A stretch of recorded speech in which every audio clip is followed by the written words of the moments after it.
ನಾನು ಯಾವಾಗಲೂ ಹೇಳೋದಷ್ಟೇ, ಇದು ಕನ್ನಡಿಗರ ಗೆಲುವು. ಇದು ನಾವು ಈ ಸೀಸನ್ನಲ್ಲಿ ಇದು ಬೇಕಿತ್ತು. ಏನು ಆ ಎಪ್ಪನ್ನು ನಾವು ರೈತನ ದೇಶದ ಬೆನ್ನೆಲುಬು ಅಂತೀವಿ, ದೇಶದ ಕಣ್ಣು ಅಂತೀವಿ.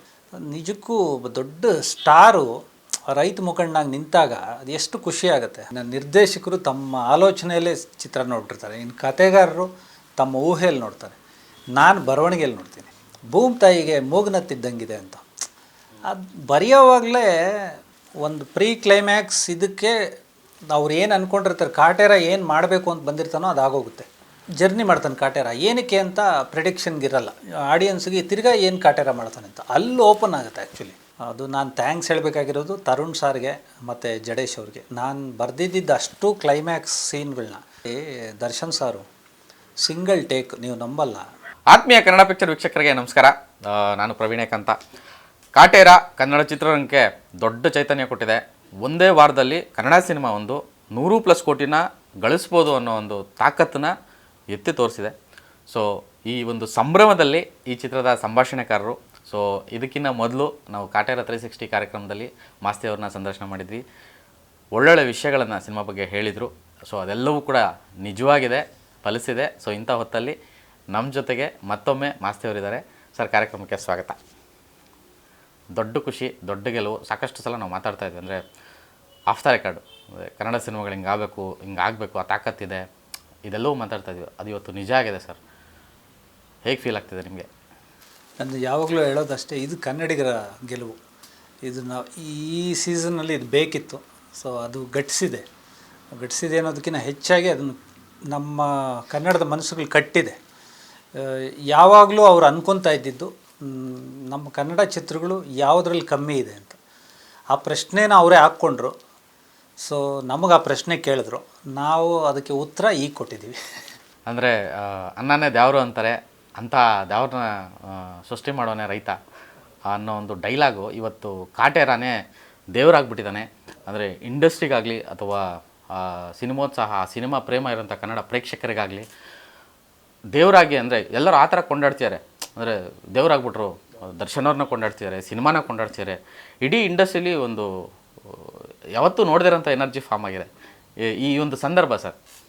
ನಮ್ಮ ದೇಶ ರೈತರ ದೇಶ. ಏನು ಆ ಎಪ್ಪನ್ನು ನಾವು ರೈತನ ದೇಶದ ಬೆನ್ನೆಲುಬು ಅಂತೀವಿ, ದೇಶದ ಕಣ್ಣು ಅಂತೀವಿ.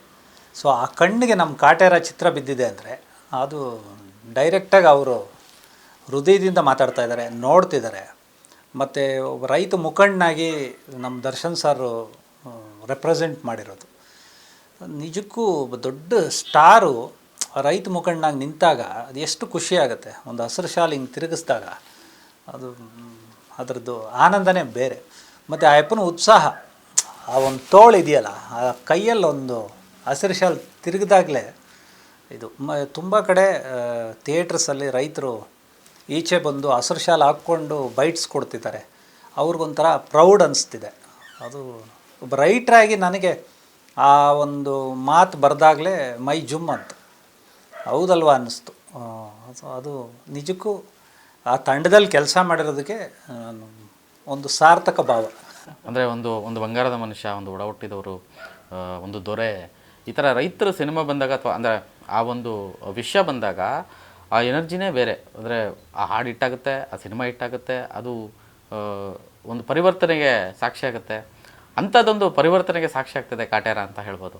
ಆಗಲೇ ನಮ್ಮ ಕಥೆಗಾರರ ಜೊತೆ ಮಾತಾಡ್ಬೇಕಾದ್ರೆ ಹೇಳ್ತಾಯಿದ್ರು, ಅಂದರೆ ನನ್ನ ಮಗನು ನಾನು ರೈತ ಆಗ್ಬಿಡ್ತೀನಿ ಅಪ್ಪ ಅಂತ ಹೇಳೋಷ್ಟರ ಮಟ್ಟಿಗೆ. ಸೊ ಇಂಥ ಒಂದು ಇಂಪ್ಯಾಕ್ಟು ನೀವು ಬರಿಬೇಕಾದ್ರೆ ನಿಮ್ಮ ಬರವಣಿಗೆಯಲ್ಲಿ, ಅಂದರೆ ಎಷ್ಟೋ ಸೂಕ್ಷ್ಮ ವಿಚಾರಗಳಿದೆ. ಅಂದರೆ ಸಿನಿಮಾ ನೋಡ್ಬೇಕಾದ್ರೆ ಒಂದು ಕಡೆ ಭಯ ಆಯಿತು, ಯಾರಾದರೂ ಇದ್ರ ಬಗ್ಗೆ ಏನಾದರೂ ಮಾತಾಡ್ತಾರಾ ಅಂತ. ಸೊ ಅಂಥ ಒಂದು ಸಂದರ್ಭ, ಅಂದರೆ ಬರವಣಿಗೆ ಮಾಡಬೇಕಾಗಿರುವಂಥ ಸ್ಟೇಜಲ್ಲಿ ಹೇಗಿತ್ತು ಸರ್? ಅಂದರೆ ಅದು ನಮಗೆ, ನಾನು ಯಾವಾಗಲೂ ಹೇಳ್ತಿರ್ತೀನಿ, ಯಾವಾಗ ಅದು ನಿಮಗೆ ಬಿಳಿ ಕಾಗದದ ಮೇಲೆ ಆ ಒಂದು ಚಿತ್ರಣ ಮೂಡುತ್ತೆ. ನಾವು ಎಲ್ಲರೂ ಒಂದೊಂದು ದೃಷ್ಟಿಲಿ ಸಿನಿಮಾ ನೋಡ್ತೀವಿ. ಕ್ಯಾಮ್ರಾಮೆನ್ನು ತನ್ನ ಕ್ಯಾಮ್ರಾ ದೃಷ್ಟಿಯಲ್ಲಿ ನೋಡ್ತಾರೆ, ತನ್ನ ಕಣ್ಣಲ್ಲಿ. ಇನ್ನು ನಿರ್ದೇಶಕರು ತಮ್ಮ ಆಲೋಚನೆಯಲ್ಲೇ ಚಿತ್ರ ನೋಡ್ಬಿಟ್ಟಿರ್ತಾರೆ. ಇನ್ನು ಕತೆಗಾರರು ತಮ್ಮ ಊಹೆಯಲ್ಲಿ ನೋಡ್ತಾರೆ, ನಾನು ಬರವಣಿಗೆಯಲ್ಲಿ ನೋಡ್ತೀನಿ. ಅದೊಂದು ಆನಂದ ಆಗಲೇ ಕೊಡ್ತು. ಅದೊಂದು ಚಿಕ್ಕ ಡೈಲಾಗ್ ಇದೆ ನಮ್ಮ ಇದರಲ್ಲಿ. ಒಂದು ನೇಗಿಲ್ ಪೂಜೆ ಆದಾಗ ಕುಂಕುಮ ಇಟ್ಟಾಗ ಇವರು ಕುಮಾರ್ ಗೋವಿಂದ್ ಸಾರೇ ಹೇಳ್ತಾರೆ, ಭೂಮಿ ತಾಯಿಗೆ ಮೂಗ್ನತ್ತಿದ್ದಂಗಿದೆ ಅಂತ. ಅದು ಬರೆಯೋವಾಗಲೇ ಒಂದು ಸತಿ ಹಂಗೆ ಅನ್ನಿಸ್ತು, ಇದನ್ನು ಎಷ್ಟು ಚೆನ್ನಾಗಿ ಮಾಡ್ಬೋದು ಅಂತ. ಆ ನೇಗಿಲ್ ಪೂಜೆನಲ್ಲಿ ಪೊಲೀಸವ್ರು ಬಂದ್ಬಿಟ್ಟು ರೈಡ್ ಮಾಡ್ತಾರಲ್ಲ, ಅದೆಲ್ಲ ಕಳೆ ಕಟ್ತಾ ಹೋಯ್ತು. ಅದು ತುಂಬಾ ಖುಷಿಯಾಗುತ್ತೆ. ಮತ್ತು ರೈತರ ಬಗ್ಗೆ ಬರೆದಂಥ ಸಾಲುಗಳು, ಅನ್ನನ ಯಾವ ಥರ ಆರಾಧಿಸ್ತಾರೆ, ಪ್ರೀತಿಸ್ತಾರೆ, ಅದೆಲ್ಲನೂ ನಿಜಕ್ಕೂ ನಾವು ರೈತರಿಗೊಂದು ಇದು ಕೊಟ್ಟಂಗೆ ಏನೋ ಒಂದು. ಅಂದರೆ ರೈತರ ಬೆಳೆಯಲ್ಲಿ ಹುಳು ಆಗಬೇಡ, ಎರೆಹುಳು ಆಗು ಅನ್ನೋ ಒಂದು ಪದ, ಅಂದರೆ ಅದು ಎಷ್ಟರ ಮಟ್ಟಿಗೆ ಇಂಪ್ಯಾಕ್ಟ್ ಆಗುತ್ತೆ. ನಮ್ಮೆಲ್ಲ ಎಲ್ಲರೂ ಹೇಳ್ತಿದ್ದಾರೆ, ಸಿನಿಮಾ ನೋಡಿ ಬಂದವರೆಲ್ಲ ಏನೋ ಹಿಂಸಾದವ್ರು ಬೆವರು ಸುರಿಸ್ಬೇಕು, ಜೊಲ್ ಸುರಿಸ್ಬಾರ್ದು ಅನ್ನೋದು. ನೀವು ಹೇಳಿದ್ರಲ್ಲ ರೈತನ ಬೆಳೆಗೆ ಹುಳ ಆಗಬೇಡ, ಎರೆಹುಳ ಆಗೋದು. ಅದು ಎಷ್ಟಲ್ವ, ಅದು ಎರೆಹುಳ ಅನ್ನೋದು ರೈತ ಮಿತ್ರ. ಸೊ ಅದು ಫಲವತ್ತತೆಯನ್ನು ಹೆಚ್ಚಿಸುತ್ತೆ. ಅದು ಒಂದು ಊಹೆಯಲ್ಲಿ ಮೂಡೋದೇ ಚಂದ. ಅದು ನಾವು ಬರಿತೀವಿ, 1000 ಬರಿತೀವಿ, ಆದರೆ ಅದು ಈಚೆ ತೆರೆ ಮೇಲೆ ಬಂದ ನಂತರ ಜನ ಬಂದು ಈಚೆ ಮಾತಾಡಿದಾಗಲ ಅದು ಆಗಿದೆ ಅಂತ. ಅಂದರೆ ಈ ಸಿನಿಮಾ ನೋಡ್ಕೊಂಡು ಆಚೆ ಬಂದಾಗ ಸರ್, ಅಂದರೆ ಬಂದಾದಮೇಲೆ ಒಂದಷ್ಟು ಸೋಷಿಯಲ್ ಮೀಡಿಯಾಗಳು ಹಿಂಗೆ ನೋಡ್ಬೇಕಾದ್ರೆ ಯಾವುದೋ ಒಂದು ಸ್ಟೇಟಸ್ ಹಾಕಿದರು, ಕಾಟೇರ ಜಾತಿಯನ್ನು ಇದನ್ನು ಕಡ್ದ ಅಂತ. ಆ ಕ್ಲೈಮ್ಯಾಕ್ಸ್ಗೂ ಇದಕ್ಕೂ ಅದು ಒಂದು ಸಲ ಓಕೆ ಇದೇನಾದರೂ ಬೇರೆ ಥರದ ಟರ್ನ್ ತೊಗೋಬೋದೇನೋ ಅಂತ. ಅಂದರೆ ಅಷ್ಟು ಮೆಟಾಫರಿಕ್ಕಾಗಿ ಸಿನಿಮಾನ ಕಟ್ಕೊಡೋದು, ಅದನ್ನು ಪ್ರೆಸೆಂಟ್ ಮಾಡೋದು, ಆ ಭಾಷೆನ ಅಷ್ಟು ಕರೆಕ್ಟಾಗಿ ಕೂರಿಸೋವಂಥ ಕೆಲಸ ಅಷ್ಟು ಸುಲಭ ಅಲ್ಲ ಅಂತ ಅನ್ಕೋತೀನಿ. ಆ ಸೂಕ್ಷ್ಮತೆಯನ್ನು ಮನಸ್ಸಲ್ಲಿ ಇಟ್ಕೊಂಡು ಇಷ್ಟು ಮಾಸಿಫೈ ಆಗಿ ಆ ಸಿನಿಮಾನ ಪ್ರೆಸೆಂಟ್ ಮಾಡೋದು ನಿಜವಾಗ್ಲೂ ದೊಡ್ಡ ಕೆಲಸ. ಸೊ ಆ ಒಂದು ವಿಚಾರಕ್ಕೆ ನಾವು ಡಿಸ್ಕಷನಲ್ಲಿ ಇದ್ದಾಗಲೇ ಅದೊಂದು ಪ್ರಶ್ನೆಗಳು ಮೂಡ್ತಾ ಇರುತ್ತೆ ನಮಗೆ. ಯಾವಾಗಲೂ ನಾವು ಸೀನ್ಸು ಡೈರೆಕ್ಟ್ರು ಮತ್ತು ನಮ್ಮ ಕತೆಗಾರರು ಅದನ್ನು ಕುತ್ಕೊಂಡು ಅದು ಮಾಡಿದಾಗ ನಾವು ರೈಟ್ರುಗಳು ಯಾವಾಗಲೂ ಅದನ್ನು ಪ್ರಶ್ನೆಯಾಗೇ ನೋಡ್ತಿರ್ತೀವಿ. ಎಲ್ಲೋ ಒಂದು ಪಿಕ್ಚರ್ ಮುಗಿದೋಯ್ತಾ ಅಂತ ಅನಿಸ್ಬಿಡುತ್ತೆ ಒಂದು ಮೊಮೆಂಟಲ್ಲಿ. ಒಂದು ಪ್ರೀ ಕ್ಲೈಮ್ಯಾಕ್ಸ್ ಇದಕ್ಕೆ ಅವ್ರು ಏನು ಅಂದ್ಕೊಂಡಿರ್ತಾರೆ, ಕಾಟೇರ ಏನು ಮಾಡಬೇಕು ಅಂತ ಬಂದಿರ್ತಾನೋ ಅದಾಗೋಗುತ್ತೆ. ಆಮೇಲೆ ಇನ್ನೂ ಒಂದು ಸ್ವಲ್ಪ ಜರ್ನಿ ಮಾಡ್ತಾನೆ ಕಾಟೇರ, ಏನಕ್ಕೆ ಅಂತ ಪ್ರೆಡಿಕ್ಷನ್ಗಿರಲ್ಲ ಆಡಿಯನ್ಸ್ಗೆ. ತಿರ್ಗಾ ಏನು ಕಾಟೇರ ಮಾಡ್ತಾನೆ ಅಂತ ಅಲ್ಲಿ ಓಪನ್ ಆಗುತ್ತೆ. ಆ್ಯಕ್ಚುಲಿ ನಿಜವಾದ ಚಿತ್ರದ ಅಂತ್ಯ ಅದು. ಅದಾದಮೇಲೂ 3 ನಿಮಿಷ ನಾವು ಡೈರೆಕ್ಟ್ರು ನಮ್ಮ ತರುಣ್ ಸಾರು ಮತ್ತು ಜಡೇಶ್ ಅವರು ಅಲ್ಲಿಗೆ ಬಿಟ್ಬಿಟ್ರು ನನ್ನ.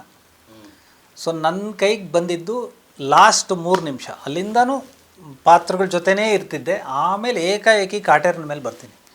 ಸೊ ಅಲ್ಲಿ ಆ ಕೊನೆ ಸಾಲುಗಳಿದಾವಲ್ಲ, ಅದನ್ನು ಹೇಳ್ಕೊಂಡು ಈಚೆಗೆ ಬಂದಾಗ ಅದನ್ನು ನೋಡಿಕೊಂಡು ಆಡಿಯನ್ಸ್ ಈಚೆಗೆ ಬರೋರ ಮೈಂಡಲ್ಲಿ ಎಂಥ ಮಾತುಗಳು ಅನ್ನೋದು ಆಯಿತು. ಅದು ನಾನು ಥ್ಯಾಂಕ್ಸ್ ಹೇಳಬೇಕಾಗಿರೋದು ತರುಣ್ ಸಾರ್ಗೆ ಮತ್ತು ಜಡೇಶ್ ಅವ್ರಿಗೆ. ನಾನು ಬರೆದಿದ್ದ ಅಷ್ಟು ಕ್ಲೈಮ್ಯಾಕ್ಸ್ ಸೀನ್ಗಳನ್ನ ಬರೋಬ್ಬರಿ 10ರಿಂದ 12 ಪೇಜ್ ಬರೀ ಕ್ಲೈಮ್ಯಾಕ್ಸ್ದೇ ಇತ್ತು. ಅದನ್ನು ಅವರು ನೋಡಿ ಇದಿರಲಿ, ಇದು ಬೇಡ ಇದಿರಲಿ, ಇದನ್ನು ಸ್ಕ್ರೂಟ್ನಿ ಮಾಡಿ ಅದನ್ನು ಎಷ್ಟು ಚೆನ್ನಾಗಿ ದರ್ಶನ್ ಸಾರು ಸಿಂಗಲ್ ಟೇಕ್, ನೀವು ನಂಬಲ್ಲ. ಹೌದು, ಅದು ಆ್ಯಕ್ಚುಲಿ ಆ ಪರ್ಟಿಕ್ಯುಲರ್ ಡೈಲಾಗ್ ಬಂದಾಗ ಇಡೀ ಥಿಯೇಟ್ರಲ್ಲಿ ಸೈಲೆಂಟ್, ಅಂದರೆ ಎಲ್ಲರಿಗೂ ಹಿಂಗೆ ಅನ್ನೋದು. ನೀವು ಆ್ಯಕ್ಚುಲಿ ಲಾಸ್ಟ್ ಇದರಲ್ಲಿ ಮಾತಾಡ್ಬೇಕಾದ್ರೆ ಹೇಳ್ತಾ ಅಂದರೆ ಈ ಸಿನಿಮಾದಲ್ಲಿ ಎಲ್ಲರೂ ಹೀರೋಗಳೇ, ಎಲ್ಲ ಮೂಮೆಂಟ್ಸು ಆ ಮಾಸಿಫೈ ಎಲಿವೇಶನ್ಸ್ ಅಲ್ಲ, ಅದು ಪ್ರತಿ ಶಾರ್ಟು ಕೂಡ ಆ ಥರ ನಿಮಗೆ ಫೀಲ್ ಆಗುತ್ತೆ ಅಂತ. ಸೊ ಆ ಮೂಮೆಂಟಲ್ಲಿ ಅದು ಫೀಲ್ ಆಯಿತು ಸರ್. ಆ್ಯಕ್ಚುಲಿ ನನಗೆ ನಾನು ಸೆಟ್ಗೆ ಹೋಗಿಲ್ಲ, ಕ್ಲೈಮ್ಯಾಕ್ಸ್ಗೆ ನಾನು ಹೋಗಿರಲಿಲ್ಲ. ಬಟ್ ನನಗೊಂದೊಂದು ಶಿವರಿಂಗ್ ಇತ್ತು, ಅಷ್ಟುದ್ದ ಡೈಲಾಗ್ ಇದೆ, ಹೆಂಗೆ ಎಷ್ಟೊತ್ತಾಗುತ್ತೆ, ದರ್ಶನ್ ಸರ್ ಹೆಂಗೆ ತಗೋತಾರೆ ಅಂತ. ನಾನು ಫೋನಲ್ಲಿ ಇದರಲ್ಲೇ ಇದ್ದೆ, ನಮ್ಮ ತರುಣ್ ಸರ ಅಸೋಸಿಯೇಟ್ ಶ್ರೀ ಅಂತಿದ್ದಾನೆ. ಶ್ರೀ ಏನಾಯ್ತು ಶ್ರೀ ಅಂತ, ಸರ್ ಬನ್ನಿ ಹೇಳ್ತೀನಿ ಅಂತ ನಾನು ಸೆಟ್ಗೆ ಹೋದೆ. ಸೆಟ್ಟಲ್ಲಿ ಒಂದು ಮೂಲೆಗೆ ಹೋಗಿ ಕೇಳಿದೆ, ಹೆಂಗಿತ್ತು ಕ್ಲೈಮ್ಯಾಕ್ಸು, ಹೆಂಗೆ ತೊಗೊಂಡ್ರು ಡಿ ಬಾಸ್ ಅಂತ. ಸಿಂಗಲ್ ಟೇಕು ಸರ್ ಅಂದರು. ನನಗೆ ಜುಮ್ ಅಂದ್ಬಿಡ್ತು. ನಾನು ಇಮ್ಮಿಡಿಯೇಟಾಗಿ ಹೌದಷ್ಟು ಅಂದ್ಬಿಟ್ಟಿದ್ದೀನಿ, ಟೀ ಕುಡಿದ್ಬಿಟ್ಟು ಲಾಸ್ಟ್ ದಿನ ಪ್ರೆಸ್ ಮೀಟ್ ಇತ್ತು. ಆ ಪ್ರೆಸ್ ಮೀಟಿಗೆ ಮುಂಚೆ ನಾನು ದರ್ಶನ್ ಸರ್ ಅವ್ರ ಕ್ಯಾರವ್ಯಾನ್ಗೆ ಹೋಗ್ಬಿಟ್ಟು ಕುತ್ಕೊಂಡು ಒಂದೇ ಮಾತು ಕೇಳಿದ್ದು, ಸರ್ ಏನು ಸರ್ 1.5 ಪೇಜ್ ಡೈಲಾಗ್ನ ಸಿಂಗಲ್ ಟೇಕು ಅಂತ. ಅವ್ರ ಬಾಯಲ್ಲಿ ಬಂದಿದ್ದು ಮಾಸ್ತಿ ನಾನು ಒಬ್ಬ ಸಣ್ಣ ಕಲಾವಿದನಮ್ಮ ಅಂತ. ಅಂದರೆ ಅವ್ರಿಗೆ ಅದೊಂದು ಆನಂದ, ಅವರು ಯಾವಾಗಲೂ ಈ ಸಕ್ಸಸ್ನ ಕೂಡ ಅವ್ರು ಮೇಲೆ ಹಾಕೋತಾ ಇಲ್ಲ. ನೋಡಮ್ಮ, ಇವರಮ್ಮ, ಇವ್ರು ರೈಟ್ರಮ್ಮ, ಇವ್ರು ಡೈರೆಕ್ಟ್ರಮ್ಮ, ಇವರು ಕತೆಗಾರರಮ್ಮ, ಎಲ್ಲ ಸೇರ್ ಮಾಡುವಮ್ಮ, ಇದು ಎಲ್ಲ ಅವ್ರು ಗೆಲ್ಲುವಮ್ಮ ಅಂತ. ಸೆಲೆಬ್ರಿಟೀಸ್ ಗೆಲ್ಸಿದ್ರು, ಸಿನಿಮಾ ಪ್ರೀತಿ ಮಾಡೋರು ಗೆಲ್ಸಿದ್ರು, ಕನ್ನಡಿಗರು ಗೆಲ್ಸಿದ್ರು ಅಂತ. ಅವರು ಕಲಾವಿದರ ಸಂಘದಲ್ಲಿ ಲಾಸ್ಟ್ ಪ್ರೆಸ್ ಮೀಟ್ ಆಗಿದಾಗ ಪತ್ರಕರ್ತರು ಕೇಳಿದ ಪ್ರಶ್ನೆಗೆ ಅವ್ರು ಹೇಳಿದ್ದೊಂದೇ, ಸರ್ ದೊಡ್ಡ ಸಿನಿಮಾಗಳು 2 ಬರ್ತಾಯಿದೆ ಡಿಸೆಂಬರಲ್ಲಿ, ಜನವರಿಯಿಂದನೂ ಆ ಒಂದು ಕೆಂಡದ ಥರ ಕಾಯಿಸ್ಕೊಂಡೇ ಬರ್ತಾಯಿದ್ದಾರೆ, ಜನವರಿ ಫಸ್ಟ್ ವೀಕಲ್ಲಿ ಬರ್ತಾಯಿದ್ದಾರೆ ಸರ್, ನೀವು ಅದಾಗಿ ನೆಕ್ಸ್ಟ್ ವೀಕ್ಗೆ ಬರ್ತಾಯಿದ್ದೀರ ಅಂತ. ಅವ್ರು ಕೇಳಿದ್ದು ಒಂದೇ, ಕನ್ನಡಿಗರ ಅಸ್ತಿತ್ವದ ಪ್ರಶ್ನೆನ ಕೇಳಿದ್ರು, ಇದಾರಾ ಇಲ್ವಾ ಅಂತ.